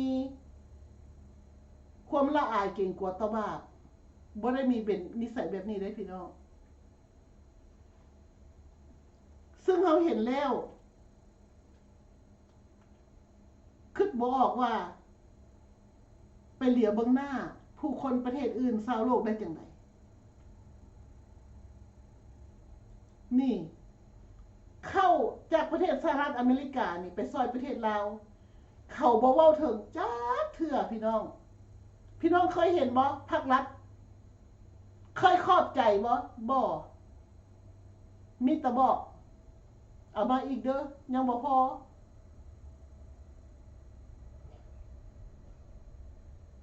การที่พวกภาครัฐผู้นำขายซาดเป็นจังซี่ประชาชนลาวอยู่นอกประเทศควรเป็นใจควรมีใจที่ว่าตัวเองหนีตายออกมาจากประเทศลาวแล้วเป็นอพยพจากแผ่นดินเกิดแล้วมาอาศัยไผ่เพิ่งอยู่ประเทศอื่นเมืองท่านแล้วมีหน้ามีตามีเงินมีคำเต็มกระเป๋ามีความอยู่เย็นเป็นสุขแล้วควรนึกถึงเบื้องหัวอกของลูกหลานลาวผู้ที่ยังตกทุกข์ได้ยากอยู่ในประเทศลาวแล้วอย่าสุกลับไปเป็นข้าทาสของพรรครัฐอย่าสุไปส่งเสริมพวกพรรครัฐอย่าสุไปส่งเสริมพวกขี้ทูตมาจากประเทศลาวนั่นอย่าสุไปใส่เสื้อหรือว่าจับทุงกาวงเดือนที่เปื้อนเลือดฆ่าคนลาวด้วยกันนี่นะให้เฮามีอกมีใจพี่น้องให้เฮาแบ่งแยกออกให้ได้ว่าส่วนใดมันอันดีและส่วนใดมันบ่ดีเฮาต้องแบ่งแยกออกให้ได้และอย่าไปสวยไส้อันคำว่าอยากได้บุญอยากมีบุญอยากกินอยากทานอยากทำบุญย้อนไปนกไปกาบพระสงฆ์หรือว่าพวกที่ห่มผ้าเหลืองมาจากประเทศลาวแล้วบอกว่า ท่านหลายได้หลายท่านน้อยได้น้อยไปทำบุญเพื่อชาติหน้าเจ้าสิได้ดีกว่านี้พี่น้องปัจจุบันนี้เด้ถ้าเฮาบ่เฮ็ดกินนี่นะตกงานนี่ถึกเลย์ออฟนี่รายได้เฮาก็ลดลงเฮาสิเอาหยังมาเลี้ยงลูกเลี้ยงเต้าเฮาคิดเบิ่งบ่แล้วผู้ว่าท่านหลายได้หลายว่าสิเอาเงินมาให้เจ้าเฮาต้องถามเฮาเองได้พี่น้องเฮาต้องคิดเบิ่งว่าเงินอยู่ในกระเป๋าเฮานี่นะถ้าเฮาทำความดีแล้วเฮาต้องได้ดีถ้าว่าเฮาทำความชั่วแล้วสิไปทานหลายๆแล้วว่ามันสิได้หลายวะบ่เพราะว่าการทำชั่วมันยังอยู่หั่นอันนี้เฮาต้องแบ่งแยกออกให้ได้คนซุมื้อนี้ในเมื่อเขาเจ้าลูกหลานเราได้เรียนมีความรู้การศึกษาแล้วเขาบ่ไปนั่งฟังดอกว่าท่านหลายได้หลายท่านน้อยได้น้อยน่ะนอกจากว่าพ่อแม่ยั่วลูกเต้านั่นไปเฮ็ดคือกัน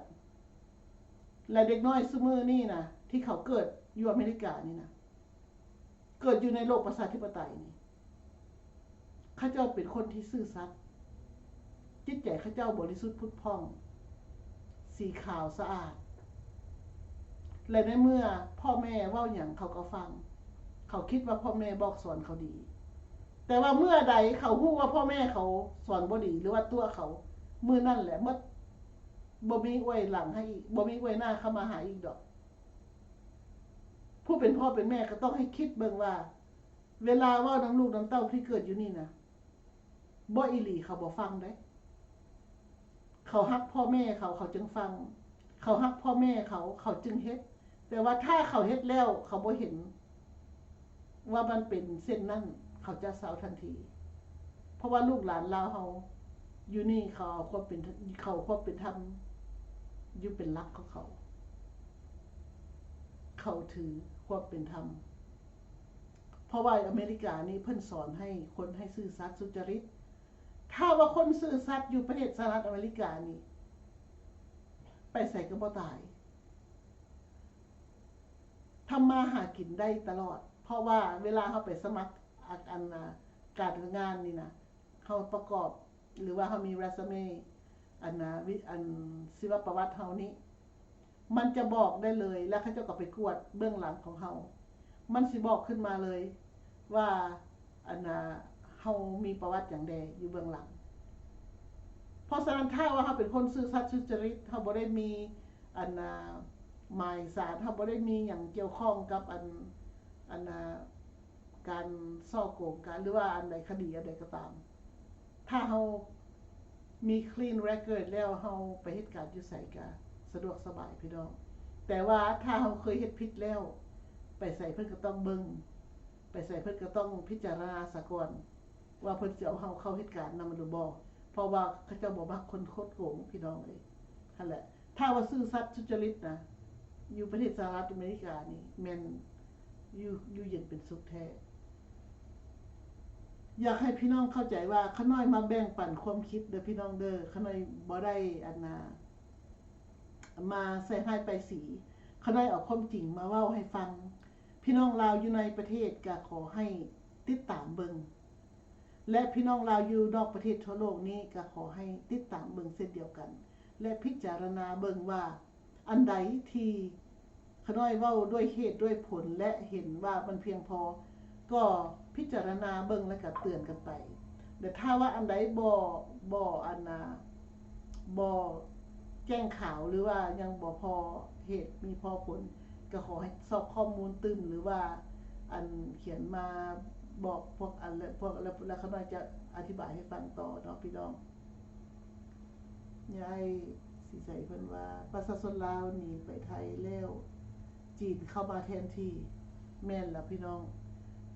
คือเพิ่นเว้าคือยายเพิ่นเว้าหั่นแหละลูกหลานลาวไปเฮ็ดเวียกอยู่ประเทศไทยแล้วภาครัฐก็ปล่อยให้จีนเข้ามาอยู่ในลาวปล่อยให้คนเวียดนามเข้ามาอยู่ในลาวภาครัฐขายชาติอีกอันอย่างหนึ่งก็คือขายสัญชาติภาครัฐขายสัญชาติให้ประชาชนชาวจีนชาวเวียดนามมาอยู่นั่นแม่นมาอยู่แบบคนลาวเลย บางพี่น้องคนลาวเพิ่นก็บอกว่าเขามาอยู่แบบเหยียบหัวคนลาวอยู่เพราะว่าเวลาเขาเฮ็ดผิดเขาไปคนลาวไปแจ้งตำรวจก็บ่มาอีกพี่น้องตำรวจบ่ซอยได้คนลาวนั่นตำรวจอยู่ไปซอยคนจีนคนเวียดนามผู้ใดเพราะว่าคนจีนคนเวียดนามป้อนเงินให้และอยู่ในประเทศลาวนั้นระบบกฎหมายบ่มีพี่น้องระบบกฎหมายบ่มีอยู่ในประเทศลาวมีแต่ระบบซื้อจ้างจอบอ้อยถ้าว่าสิขึ้นศาลก็เป็นศาลเตี้ยศาลยุติธรรมหันบ่มีศาลยุติธรรมมันมีแต่ความฝันพี่น้อง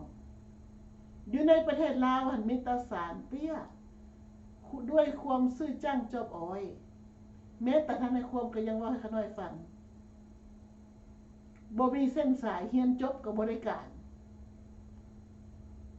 บ่มีรับเอาพ่อบ่มีเส้นบ่มีสายบ่มีตระกูลรุ่นชาติใหญ่อดสาพ่อแม่ขายนาขายอันที่ดินให้เพื่อสิได้เงินไปเฮียนจนจบอยู่สวรรณเขตพุ่นมาจากอัตตปือพุ่นได้มาเฮียนอยู่สวรรณเขตจ้างอยู่จ้างกินจ้างนอนจ้างเฮียนบาดจบแล้วสมัครการอยู่ใส่ไผก็บ่เอา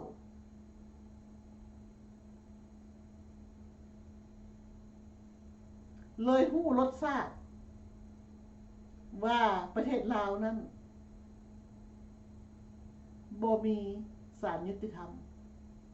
บ่มีระบบความยุติธรรมอยู่ในประเทศลาว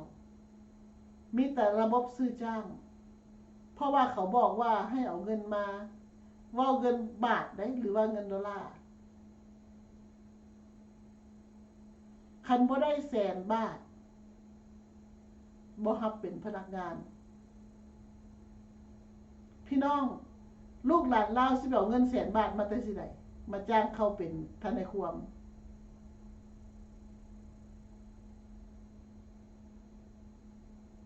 ลูกหลานลาวได้รสชาติความเจ็บปวดจากการนำภาครัฐเฮ็ดให้พ่อแม่หมดทรัพย์สมบัติของตระกูลรุ่นชาติตัวเองก็ได้กลับคืนไปเฮ็ดให้เฮ็ดนานำพ่อนำแม่หลังจากจบเรียนมาคนในหมู่บ้านก็ตอกย่อหมู่เพื่อนก็เว้าเสียดสีบ่มีไผเห็นความดีเลยพี่น้องเป็นหยังคนลาวเฮาจึงเป็นจังซั่นเป็นหยังคนลาวเฮาจึงบ่ออกกำลังใจให้กัน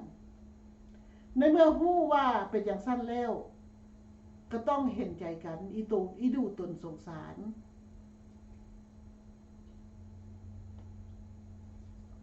ผู้หนึ่งพยายามที่สุดคิดว่าจะได้ดีมัดบ้านมัดเมืองเห็นแล้วหัวควันเป็นอย่างบ่คิดว่าคนผู้หนึ่งด้วยความตั้งใจแล้วบ่สำเร็จย้อนระบบนี้มันบ่เป็นย้อนเราผู้เดียวได้มันเป็นมัดอันนั้นคนลาวอยู่ทั้งประเทศลาวได้มันย้อนระบบมันบ่ได้ย้อนว่าเราเฮ็ดบ่ดีเราเฮ็ดดีที่สุดแล้วได้ไปประกาศแต่ว่าด้วยระบอบซื้อจ้างจอบอ้อยระบอบรัฐคอมมิวนิสต์เผด็จการเฮ็ดบ่ตระกูลศรีพันดรนั่น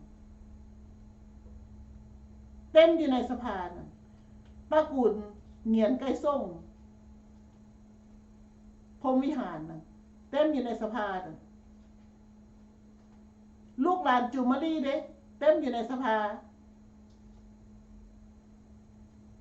ลูกหลานท่องสิงห์ธรรมวงศ์ลูกหลานอันนั้นเด้ท่องรุ่นเด้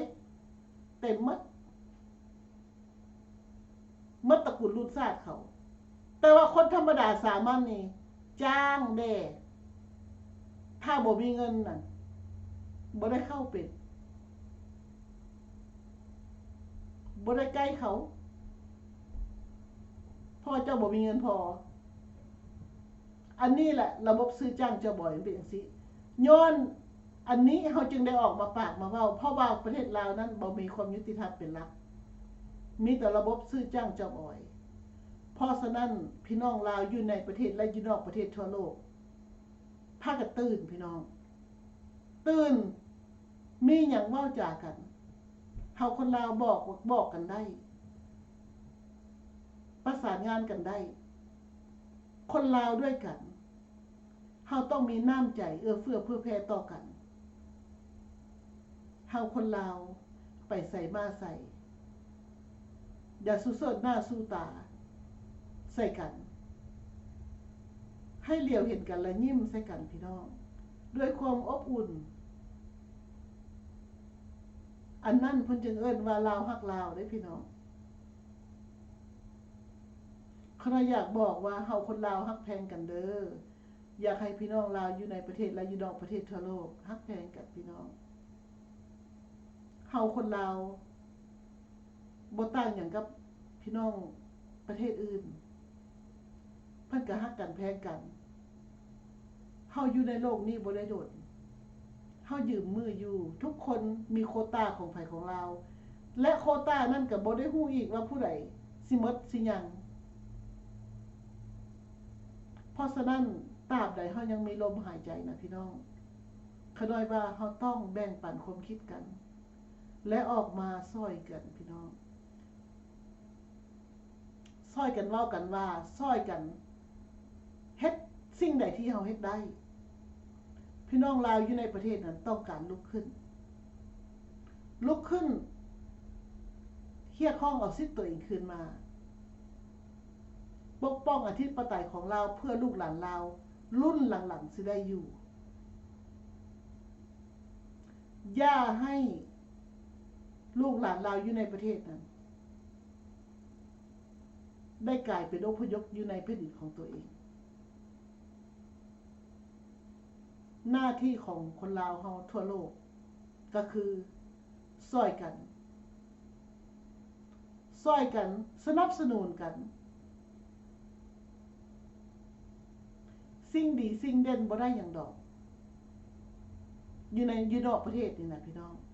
บ่ต้องสิ่งดีสิ่งเด่นกันต้องจับมือถือแขนยิ้มอาแขนฮักแพงกันเอาไว้ดีกว่าพี่น้อง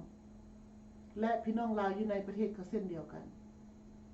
ให้ตื่นขึ้นจากโลกอุบาทนั้นจากสังคมเน่าเปื่อยให้ตื่นขึ้นจากอบายมุขต่างๆให้ยุติการเสื่อมเสียรายได้ของตัวเองที่หาได้มาด้วยน้ำพักน้ำแหงตัวเองแล้วออกไปฝานใส่เหล้าใส่เบียร์ใส่อบายมุขต่างๆทั้งเลขทั้งเบอร์มันบ่ซอยอย่างดอกมันมีแต่ทำลายตัวเองลงไปเรื่อยๆลูกหลานเราต้องฮู้ฮักตัวเองต้องซอยตัวเองให้สร้างแต่สิ่งดีๆในชีวิตของตัวเองและครอบครัวหมู่คู่พอแล้วบ่มีเวลาดอกสิมีหมู่มีคู่บ่มีเวลาดอกสิไปซุ่มไปเซลเลอะเทอะคือนรกตลอดเวลาตื่นลุกขึ้นย่างออกจากขุมนรกหันหลังใส่ขุมนรกอวยหน้าเข้าเงินเข้าซานแล้วต้องพยายามตั้งจิตตั้งใจใหม่สร้างตัวเองให้เป็นคนดีสร้างตัวเองให้มีคุณภาพสร้างตัวเองให้เหนือพวกภาครัฐนี่ให้ได้สร้างตัวเองให้มีคุณค่าของความเป็นคนเกิดมาทั้งทีให้สร้างแต่ความดีสิตายทั้งทีแล้วให้ฝากแต่ความดีนะเอาไว้ให้โลกจดจำยังดีกว่าสัตว์นรกอเวจี มาจากนรกแล้วมาเกิดมาเป็นพวกพรรครัฐนี่เพราะว่าพวกพรรครัฐนี่นะตาย10 ชาติเขาก็ยังด่าอยู่อีกเพราะว่ามันเป็นประวัติศาสตร์ของประเทศลาวเขาจะด่าไปฮอด100 ชาติพันชาติพุ่นแหละจนว่ามีประวัติศาสตร์ลาวยังอยู่พุ่นแหละลูกหลานของเขาก็คือกันก็ถึก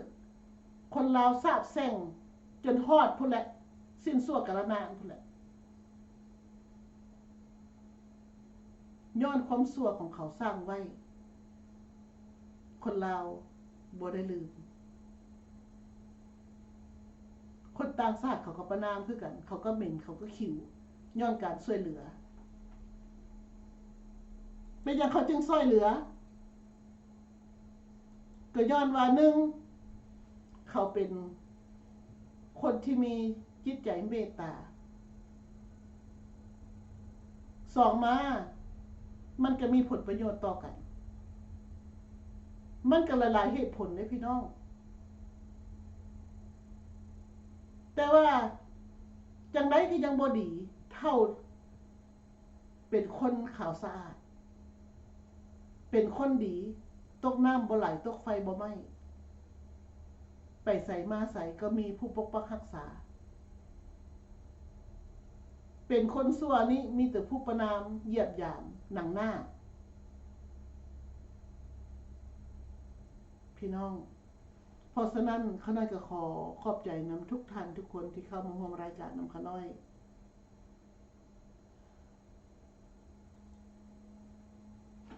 พร้อมนี้ข้าน้อยก็ขอขอบใจอีกเทื่อนึงและข้าน้อยก็ขอพรจากคุณพระพุทธพระธรรม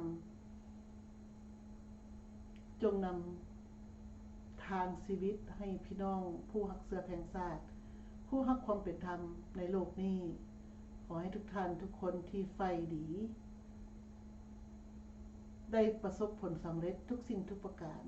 ชีวิตส่วนตัวและภารกิจชาติขอให้ทุกท่านทุกคนจงมีแต่ความสุขสุขดีตลอดไปเด้อค่ะหน่อยสาธุสาธุสาธุอนุโมทามิ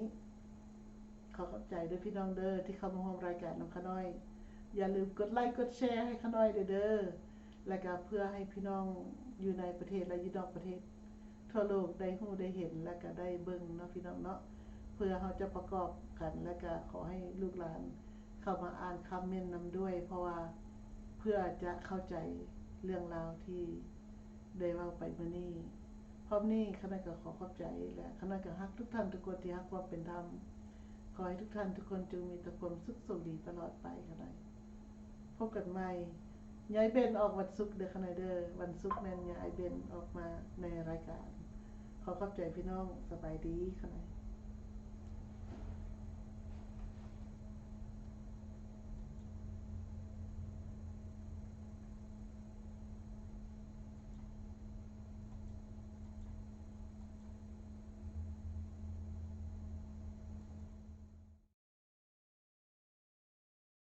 ธรรมของผู้ปกครองประเทศศาสตร์บ้านเมืองเพิ่นก็สอนไว้พุทธเจ้าเพิ่นเอิ้นว่าพรหมวิหารธรรมคือเมตตาฮักแพงประชาชนกรุณาสงสารซอยเหลือประชาชนมุทิตายินดีนำประชาชนเมื่อเห็นประชาชนอยู่เย็นเป็นสุขบ่อิจฉาตาหอนเขาอุเบกขาเป็นผู้ตั้งอยู่ในยุติธรรมบ่เข้าข้างบ่ออกค้านั่นค้านี่เห็นลูกโตผิดก็ว่าลูกโตบ่ผิดลูกโตไปตีเขาก็ไปเอาโทษผู้ถูกตีสับนั่นบ่มีพรหมวิหารธรรมผิดวิสัยของผู้ปกครองพุทธเจ้าเพิ่นสอนหมดเลยธรรมะเพิ่นเปรียบคือลมหายใจอาหารการกินเพิ่นเปรียบคือกฎหมายสังคมโลกเฮานี่สิอยู่เย็นเป็นสุขได้อาศัยปัจจัย2อย่างคนแต่ละคนผู้หนึ่งสิมีชีวิตอยู่ได้อาศัยปัจจัย2อย่าง1การหายใจ2การกินอาหารป้าอันใดก็บ่ได้ป้าลมหายใจก็ตายป้าอาหารก็ตายสังคมเฮาก็มีปัจจัย2อย่าง1ศีลธรรม2แล้วกฎหมายบ้านเมืองลมหายใจนี่เพิ่นเปรียบคือกันกับศีลธรรมไผสิไปเปลี่ยนลมหายใจโอ้ยขี้ข้านหายใจทั้งหูดังเด้กูสิหายใจทั้งกด อาหารการกินนั่นเป ปลี่ยนแปลงได้เปลี่ยนได้มื้อนี้จะกินลาบเฮ็ดลาบกินมื้ออื่นจะกินก้อยกินจากมื้อนี่กินต้มกินอ้อมเฮ็ดนั่นเปลี่ยนแปลงได้อาหารแต่ว่ามีคุณค่าเท่ากันสิปะอาหารก็ตายปะลมหายใจก็ตายมื้อนี้สังคมโลกเฮาสังคมมนุษย์เฮาทั้งหลายนี่อาศัยปัจจัยสองอย่างคืออาศัยศีลธรรมกับกฎหมายศีลธรรมเพิ่นเปรียบใส่ลมหายใจกฎหมายเพิ่นเปรียบใส่อาหารการกินลมหายใจศีลธรรมผู้ใดเปลี่ยนศีลธรรมก็คือเปลี่ยนลมหายใจส่วนว่ากฎหมายนั่นเปลี่ยนแปลงได้คือกันกับอาหารมาตรานี้ยุคนี้สมัยนี้บ่เหมาะเปลี่ยนใหม่เปลี่ยนได้ส่วนว่าศีลธรรมเปลี่ยนบ่ได้ไผไปเปลี่ยนศีลเปลี่ยนธรรมนั่นแหละแม่นอันตรายโลดเดี๋ยวนี้ตามอาตมาสังเกตเบิ่งแล้วรู้สึกว่าประชาชนเฮานี่อยากเปลี่ยนลมหายใจหลายคือเปลี่ยนศีลเปลี่ยนธรรมขาดความเคารพในศีลขาดความเคารพในธรรมนับมือกว้างนับมือคว้างนับมาตั้งแต่เฮายังน้อยตะกี้แต่ไล่จะหนีขึ้นหลังไปเจอ6-70 ปีขึ้นหลังเฮ็ดหัวเฮ็ดสวนอยู่น้ำแคมเซ่นี่ตั้งแต่เนื้อหอดไต่สวนหมักข้าวโพดหมักแซลลี่หมักแตงหมักเต่าหมักเขือหมักพริกหมักพายมีบัดในหูเซจำพรบ่มีไผหลักได้ตะกี้ได้บ่มีคนหลักได้เป็นอย่างจังบ่หลักเขาบ่เปลี่ยนลมหายใจคู่มือนี่คนเฮามันเปลี่ยนลมหายใจเปลี่ยนศีลเปลี่ยนธรรมผู้ใดซื่อผู้ใดสัตย์ผู้ใดบ่นั่นก็บ่หังบ่มีบ่ได้ดิบได้ดีก็ได้นั่นเปลี่ยนได้มันนี่ได้คนซื่อสัตย์คนมีศีลคนมีธรรมเป็นผู้เจริญตะกี้เดี๋ยวนี้ไปตั้งต่อศีลตั้งต่อธรรมบ่ได้กินหยังนำเขาบ่ทันเขาดอกว่าอะไรเด้นั่นเปลี่ยนลมหายใจได้ย้อนสังคมเฮาพากันเปลี่ยนลมหายใจคือดังว่ามานั่นน่ะมันจะว่าความวุ่นวายในสังคมเฮานับมือกว้างนับมือคว้างนับมือขยายตัวลักเล็กขโมยน้อยก็หลายหลักบักใหญ่ๆก็หลายป่าดงพงไผ่ใหม่อยู่ทั้งผู้ทั้งผามีราคาเท่าไรขึ้นแผ่วลงมาบัดบ่ว่าแต่คนเปลี่ยนลมหายใจลิงก็เปลี่ยนลมหายใจลิงอยู่โรงเมืองนี่แต่ข้าวสมัยข่อยเป็นจัวอยู่บ้านลำเทนนี่มันไม่ได้ออกมาหากินของปลูกของพังคนได้อยู่แต่ในดงกันได้บัดเดี๋ยวนี้ปุ้ยคนแถวนั้นจะแม่นจมอุกจมอังจมทุกข์จมยากน้ำลิงบ้านดงเมืองบ้านท่ามวงบ้านสะขึ้นลำเทนหอดบ้านทวดไปละปลูกยังก็บ่ได้กินข้าวว่าลิงมันมายำบัดว่าซั่นลิงก็บ่มีศีลมีธรรมเห็นคนขาดศีลขาดธรรมลิงก็ขาดศีลขาดธรรมตัวมันเป็นไปตามยุคตามสมัยมันเพียรอิยาบทกระแมนออกจากขอบครัวเฮือนซ่านมาอยู่วัดอยู่ว่าพอหันใจลงเนี่ยจังน้อย